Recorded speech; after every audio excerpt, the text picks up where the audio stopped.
Good morning, fashion. This is Mr. Blank with our morning announcements. I hope you and your families are safe and healthy. Today, I sat in on a webinar from the Yale University Center for Emotional Intelligence.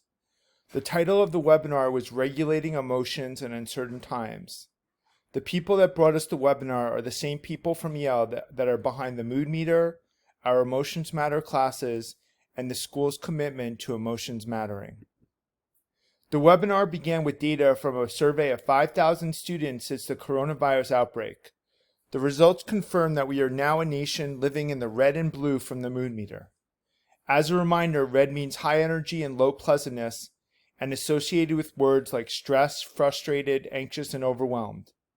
As a reminder, blue means low energy and low pleasantness, and associated with words like bored, tired, exhausted, lonely, and depressed. The point of the webinar was to find ways to get to the yellow, high energy, high pleasantness, and green, low energy, high pleasantness.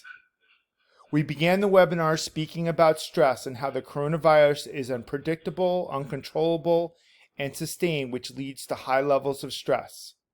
Again, the coronavirus is unpredictable, uncontrollable, and sustained, and we need to find ways to make the most of what we can control.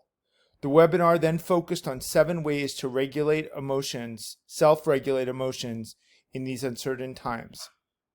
The 7 self-regulating strategies are physiological regulation through mindful breathing, self-care and developing a strong immune system through proper sleep, nutrition, and exercise, healthy relationships and positive empathy through sharing, celebrating, and enjoying positive emotions, managing your thoughts through positive self-talk, managing your life smartly to reduce stress and be your best self every day. Doing meaningful things you enjoy through whatever that is for each individual, with hobbies, entertainment, or reading a book. Forgiveness and giving ourselves permission to fail and forgive. The webinar ended by asking us to make a commitment to a self-regulation strategy that would help us get into the green and yellow more often. Similar to an argumentative essay, they asked us to think about what would stop us from being able to follow through on this commitment and planning around that barrier to execute that self-regulation strategy. The last point was that while we needed to practice physical distancing, that does not mean we should practice psychological distance. I hope to expand on some of these self-regulation strategies in these daily announcements as we move forward.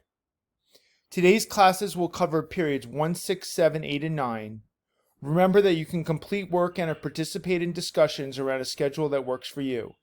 In everything that we do, we want to maintain flexibility for you and your families. I would recommend taking advantage of teachers' office hours from 2 p.m. to 3 p.m. every day and all day on Fridays. Teachers will be available online to answer your questions and provide support to you.